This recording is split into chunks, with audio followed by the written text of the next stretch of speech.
Friend, वर्षा पाटीलच्या ब्लॉगमध्ये तुमच्या सर्वांचे स्वागत आहे.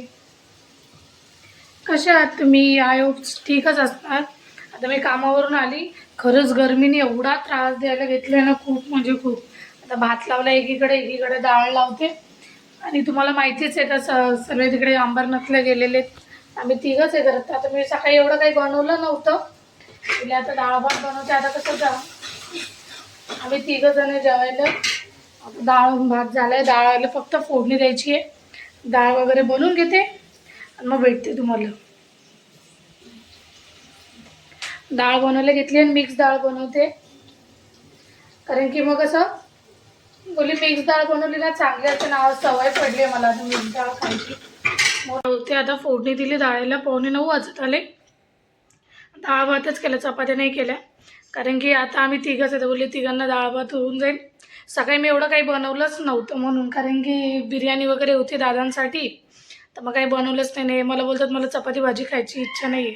आणि उन्हाची चपाती भाजी पण नाही ना खायला कंटाळून. तुला काय बनवू ते बोललं मला खिचडी काहीच नको. तर त्यांनी पोहेच खाल्ले. नंतर दुपारी काय खाल्लं काय माहीत. तर मी त्यांना बोलून गेली का मटनचं कालवण तुम्ही खा, पाव सांगते. मग आता डाळ भात झाला. आता मला 9, 8:45 झाले. आता थोडंसं आवरायचं आहे. भांडे वगैरे थोडेसे होते घासून घेतले. थोडं झाडू मारते. मला जायचं आहे माझ्या आईच्या घरी. कारण की माझे मामा आहे ना, मामा माझ्या आजीला सोडवायला आले म्हणजे माझ्या माईला. तर मग मामा घरी निघून जातील. तर मग म्हणली आता मी एक काम करते, मामांना जाऊन भेटून येते पहिले. कारण की मी जाणारच होते 2-3 दिवस राहण्यासाठी. पण मी बोलली एक काम करते, पहिले भेटून येते मामाला जाऊन. तर चला आता फटक्यात काम आवरतो आणि मग भेटते तुम्हाला. अख्खं काम झालं. आता मी निघते मम्मीकडे जाणार नव्हती. पण काय ना माझे मामा आले आहेत म्हणजे माझ्या माईला सोडवायला, म्हणजे माझ्या आजीला सोडवायला. मम्मीची आई आहे माझी. तर माई आजारी होती एवढ्या दिवसापासून. तर मग 1-1.5 महिना झाला. मलेरिया टायफॉइड खूप हे झाली होती. तर बोलली मी तिला जाणारच होती भेटायला. पण बोलली 2-3 दिवसांनी जाणार होती. आता इकडेच आली. माय तर थांबणार आहे इकडे. माय आता 2-3 महिने कुठं जात नाही. आरामशीर थांबणार. हा जो लय गरम झालं तिला तर नाही सांगता येत. तिला गरमी थोडीही सहन होत नाही. तर मग त्याच्यानंतर माझे मामा आहेत, मोठे मामा, ते आले होते तिला सोडवायला. त्याच्यानंतर मी बोलली मामा जायच्या पहिले मी एकदा भेटून घेते मामाला. कारण की माय कशी आहे. तर मी विचार केला होता अंशू आता कसं अंबरनाथला गेला आहे. तर बोलली जेव्हा त्याची आता स्कूल चालू होईल 1 तारखेपासून त्याचे ट्युशन वगैरे चालू होईल. लाईट गेली बघा. इन्व्हर्टर चालू आहे म्हणून एक लाईट बंद झाली. तर त्याचं ट्युशन चालू येईल. तर त्याला मी अंबरनाथवरून घेऊन येईन. तर मी विचार केला तर ट्युशन चालू व्हायच्या पहिले मी 2 या 3 दिवस मम्मीच्या घरी राहायला जाईल.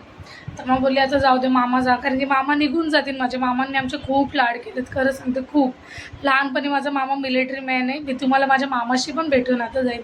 पण खूप केले लाड माझ्या मामांनी. तुम्हाला माहिती इथून आम्ही गाडीत बसायच्या पहिले आजपर्यंत मी एवढी मोठी झाली, एक मुलाची आई झाली. पण मला आजही पण नाही माहिती तर मी कधी गावाला गेली असेल आणि अशी शेअरिंग रिक्षाने या नॉर्मल रिक्षाने कधी गेली असेल, कधीच नाही. आम्ही इकडून बसल्या ना का पहिले मामाची गाडी स्टेशनला असायची. कार म्हणा, बाईक म्हणा, या रिक्षा म्हणा. माझ्या घरात रिक्षा पण आहे, मामाच्या घरी कार पण आहे, सर्व आहे. तर रिक्षा तर माझे बारके मामा चालवतात. पण मामा पहिले आणून ठेवायचं तिथं. बाई तुम्ही कुठं पोहोचल्या लगेच बाईशिवाय माझा मामा कधीच नाव घेत नाही. हा कधीतरी वर्षा बोलला तर बोलला, नाही तर बाईच बोलतो मामा. तर सर्व गोष्टी खायला पण माहिती एवढं आणून टाकायचं. बाई तुम्हाला आहे ना तिकडं खायला भेटत नाही मुंबईला एवढं चांगलं. हे बाबू काय सांगू तुम्हाला, पेरूपासून ते चिकूपासून अख्खा आणून टाकायचा. तर माझा मोठा मामा मला किती झालं तरी मोठ्या मामाला म्हणतात ना खूप आमचे लाड पुरवलेत मोठ्या मामाने. खूप म्हणजे खूप. मिलिटरीत पण होता ना तिकडून आम्हाला अक्रोड, ॲपल, काश्मीरवरून एवढे पाठवायचं तर काय सांगू तुम्हाला.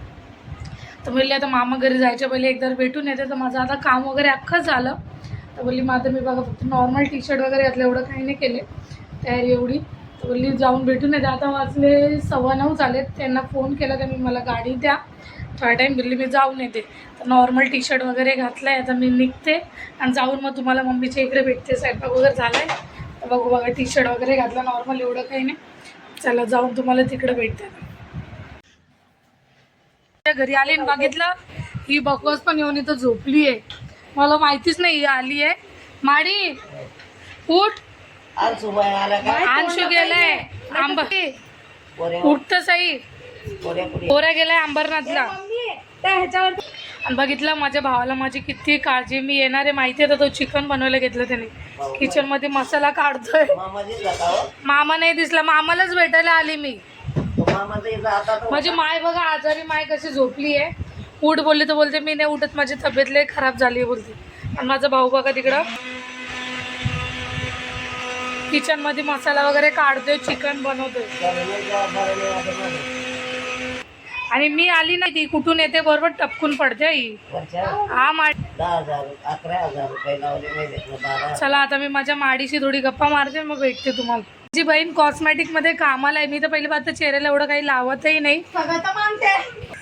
बघितला तिच्याकडे बघा गोरी असून ती एवढं ती पण नाही एवढं लावत. म्हणजे आमच्या ह्याच्यात आम्ही तिघी बहिणी काही नाही लावायचो. ती एवढी गोरी आहे तर पावडरची गरज काय तिला.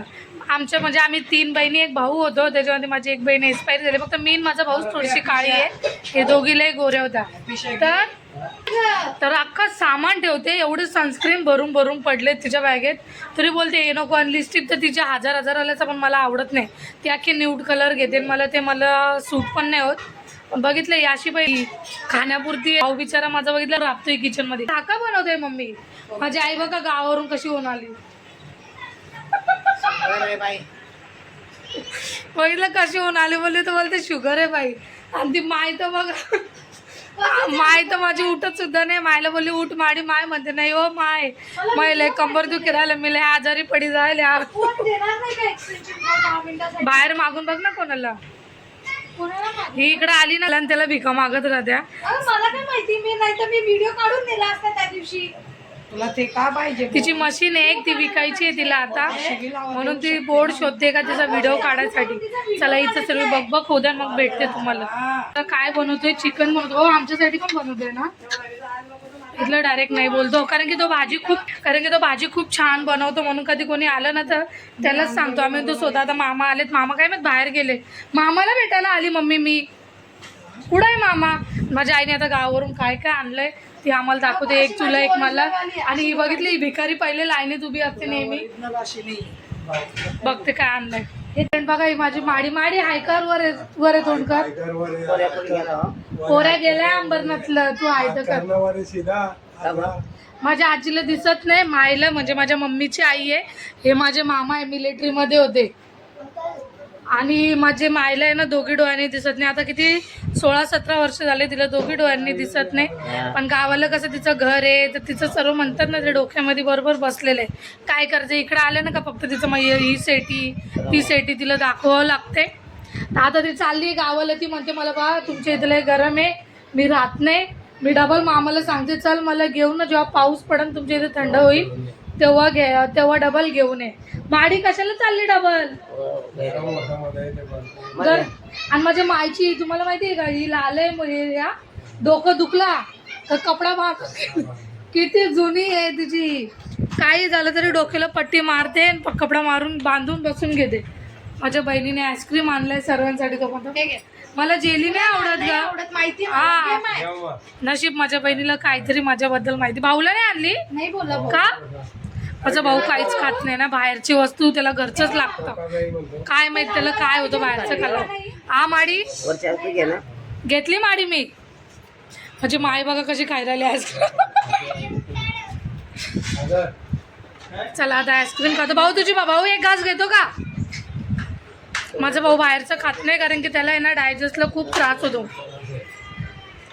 तर तो डायजेशनसाठी खातच नाही. त्याला खूप पोटात दुखून येतो बाहेरचं खाल्लं. आणि पहिली बात तर ते आता पोटात दुखतं पण त्याच्या पहिले तो बाहेरचं नाही खात. त्याला घरातच लय आवडतो. तो बघा तिकडं फिरायची भाजी होईपर्यंत तो तिकडंच. चला आता आम्ही पटापट आईस्क्रीम खातो मग भेटतो. माझी आई पण आली आहे की आईस्क्रीम घेऊन हातात. मग तुला जेली आवडते. माझी जेली टाकून मला जेली एवढी नाही आवडत.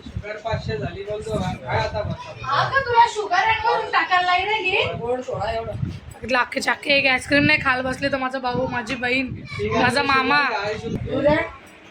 तू का नाही खाते पण एखादी. माझा भाऊ बघा केवढा लुख्खा झाला. एवढा जाड होता पण त्याला ते डायजेशन लवकर होत नाही ना म्हणून तो गोळ्या खातोय थोडंफार. तर त्यांनी मटण मच्छी सोडून दिली आहे म्हणून बारीक झाला. तर चला आता खातो मग भेटतो तुम्हाला. त्यासाठी माझा भाऊ मला वाढायला गेलाय. बाकी प्रीती माझी माय माझा मामा आणि माझी आई माझा भाऊ जेवण वाढतोय सर्वांना. कोणी आलं ना आमच्या घरी का माझा भाऊ स्वयंपाक म्हणजे असं स्वयंपाक नाही बनवत. भात आणि चपाती मम्मीने बनवली, फक्त भाजीला फोडणी वगैरे देतो वगैरे तोच बनवतो. तर चला आता आम्ही जेवू. माडी जेवती का नाही? खाय तू नाही, तू बी मागे सरक. चला जेवतो. बघितलं माझ्या भावाने वाढून आणलंय मला. तू खा ना थोडं. बघितलं आईचं ताट भेटलं. असा भाऊ पाहिजे. मी बसली आरामशीर ना, त्यांनी मला आईचं ताट आणले. नाही आमची माऊ बघा, माऊ आमची काय उठत नाही. आता जोपर्यंत इथून प्लेट हलणार नाही तोपर्यंत माऊ इथंच बसलेली राहील. पाणी दे का फिरती मला. माझा भाऊ एवढं काम करतो तेवढं तर आम्ही पण नसन करत. चला आता पटापट जेवून घेतो आणि मग असते ना का थोडीशी 1-2 घासतात का. तुला पुढे तू सोमवारी खात नाही का? तू सोमवारी खात नाही का ग? नाही खात मी सोमवारी. बस ताई निघाली, झालं आम्ही जेवतो. मामा पण बसले, सर्वजण बसले. चला आता आम्ही जेवून मग भेटतो तुम्हाला. बाय ग. आम्ही जेवायला बसलो ना काही येऊन बसते आणि घर सुद्धा सोडत नाही. आता बघा चिकन होतं ना आज, तर ती कुठंच जाणार नाही. बघा कशी ए माऊ, ती हालणार सुद्धा नाही जोपर्यंत म्हणजे आम्ही पाळली नाही तिला. ते जाते येत राहते, जात राहते. माझ्या आई स्वयंपाक करेन ना किचनमध्ये, तेव्हा पण ती जाऊन बाजूला बसत राहते. आता जेवण झालं. भाजी खूप मस्त बनवली होती माझ्या भावाने. रोज रोज तीच माझ्या हाताचं खाऊन खाऊन मला लई वैताग आला होता. आज काय थोडंसं वेगळं नवीन खाल्लं, कारण की माझ्या घरी एवढा मसाल्याचं नाही खात का. प्रॉपर लय मसाले पाहिजे. थोडं नॉर्मल मसाले असतात असं.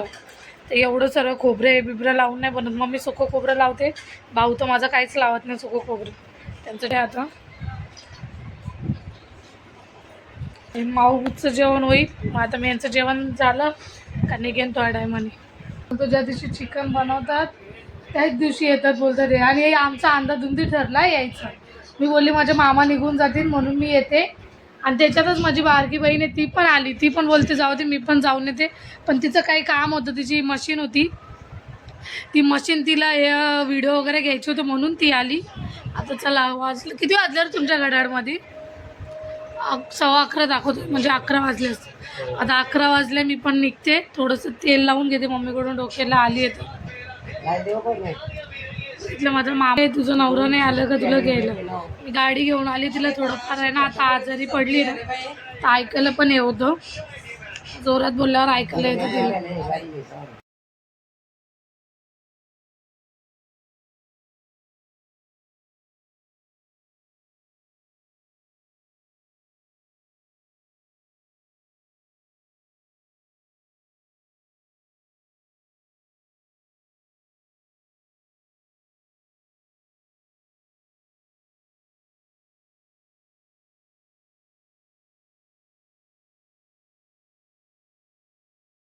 ते 11:30 वाजले. डोक्याला मम्मीकडून लय तेल लावून घेतलंय. चला आता झालं मामाची भेटून पण निघते मी. आता गाडी आणली आहे, 10 मिनिटात मी घरी पोहोचून जाईल. चलो आता निघते. चल माडी मी चालली आता. अरे मी येणार आहे त्याला घेऊन 2-3 दिवस राहायला. ही माझी माय आल्यापासून त्या पोराला नाही आणलं करते. आणि मी पुढच्या महिन्यातच येणार होती. तुम्हाला बोलली ना का मी पुढच्या महिन्यामध्ये येणार होते, पण मामा बोलली जाता का राहतात म्हणून मामाला भेटायला आली. बाकी छोट्या मामामध्ये माझा एवढा इंटरेस्टही नाही आहे. अरे आता 12 वाजले. हे मला कधीचे फोन करताय कुठं आहे तेल अख्खं तेल तोंडाला लागलं. हां कुठं आहे आणि स्वतः घरी नाही आले. आता 12 वाजले. यांना फोन एवढे कुठं येत आली नाही स्वतः अजून घरी आले नाही. मी निघाली यायला. माझी माय म्हणते नीट जाशील ना. माझा भाऊ आणि माझा मामा म्हणतो एक काम करते बाई, तुला मायला पाठवू का तुझ्या सांगती, माय सोडून येईन तुला. म्हणजे मायला असं लागले, पण मी धोका आहे ना कॅप्चरच नाही केला फोन. मी पहिलेच पिशवीत ठेवला होता म्हणून. माझ्या मामाने खरं खूप कोणाचा 1ही रुपया कधी डुबवला नाही. एवढं ना मिलिटरीमध्ये होता तेव्हापासून सर्वांचं, पण त्याला नेहमी सर्वांना लुटले. नेहमी घरच्यांनीच म्हणजे नेहमी त्याला आहे ना असं कधीच म्हणजे त्यांनी खूप केलं आहे सर्वांसाठी, खूप. त्याच्यासारखं कोणीच करणार नाही. आम्ही एवढं लहान होतो ना, आमच्या म्हणतात ना सोन्याचे असे मोठे मोठे गुढे नाकात घातले होते त्यांनी, पायामध्ये आमचे अख्खं सोनं चांदी पण आम्हाला त्यांनी केली होती लहानपणी. मला आज पण आठवतं त्यांनी मला एवढी म्हणजे पायातले बनवून आणलेले आणि मी हरवून आली होती. तर खरंच खूप केलं आहे माझ्या मामाने. जेवढं बोलणार ना तेवढं कमी असणार. हां, बारक्या मामाने आमचं काहीच नाही केलं, तो आमच्या फक्त फ्रेंडसारखा होता. पण काय ना, माझा मामा तुम्हाला माहिती आहे स्वतः एवढा म्हणजे आता त्याचंही वय झालं, तर असं नाही का त्याचं वय झालं, तोही 60 वर्षाचा आहे ना, पण माझ्या आजीचं एवढं करतो, दोघी डोळ्यांनी तिला दिसत नाही ना, तर अख्खं गावाला पण असतो ना, तर तेव्हा ते दोघंच राहतात. माझ्या मामी, दोघी माम्या वेगळ्या राहतात.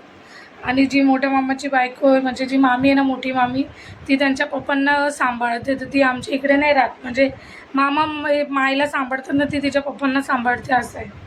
तर ती नाही राहत, ती तिकडेच राहते मुलांना घेऊन. पण माझा मामा माझ्या आजीचं एवढं करतो, माईचं माहिती आहे तुम्हाला, एवढं करतो ना, तिचं खाणं पिणं पण तिला जसं लागतं तसं करतो. तिला बाहेर डबा लावला होता, तिला डब्याचं जेवण आवडत नाही म्हणून स्वतःच्या हाताने बनवून खाऊ घालतो. आजच्या काळात ना, आताच्या काळात तर कोणीच एवढं आईसाठी करणार नाही, खरं सांगते.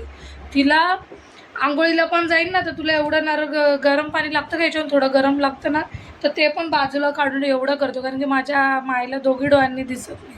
आता 17-18 वर्ष होतील माईला, 17-18 वर्षाच्या पण जास्त होतील. माईला दोघी डोळ्यांनी दिसत नाही, माहिती आहे तुम्हाला. जेव्हा माझं लग्न पण झालं ना, यांच्या तोंडाची हात ठेवून अशी चेहरा बघायची, म्हणायची अरे पोरगाले सुंदर आहे अशी म्हणायची.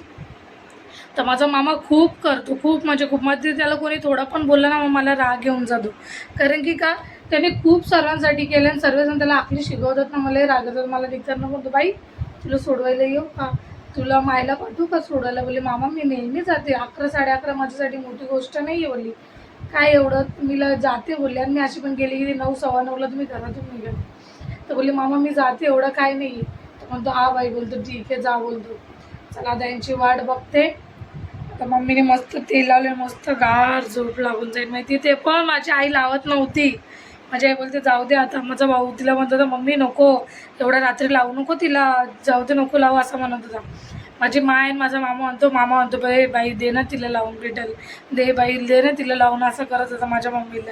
तेव्हा मम्मी म्हणते जाऊ दे रे भाऊ, जाऊ दे नंतर लावू, जाऊ दे. तर माय पण माझी मग माय बोलायला लागली देव पोरीला लावून देव, बिचारी एवढ्या लांब आली. मामा बोलतो बेटा मला दे ग तिला लावून, एवढ्या लांब मला भेटायला आली. काय जाऊ दे. चला भेटू तुम्हाला नवीन ब्लॉगमध्ये. आज मामा तर खुश झाला ना माझा, ती माझ्यासाठी खूप मोठी गोष्ट आहे. त्याच्या जीवावरच आम्ही एवढं लहानसं मोठं झालं. मामाचं गाव किती इम्पॉर्टंट असते तुम्हाला सर्वांना पण माहिती आहे. तर चला भेटू तुम्हाला नवीन ब्लॉगमध्ये. तो पण तर बाय बाय.